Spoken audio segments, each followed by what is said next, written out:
கங்கை நதி போல் புண்ணிய நதியாம் பம்பையில் நீராடி சங்கரன் மகனை கும்பிடுவார் சஞ்சலம் இன்றி ஏறிடுவார் நீலிமலை ஏற்றம்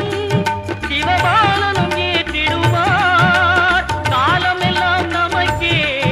அருள்காவலராயிருப்பார் தேகபலம் தா பாதபலம் தா தேகபலம் தா பாதபலம் தா தேகபலம் தாய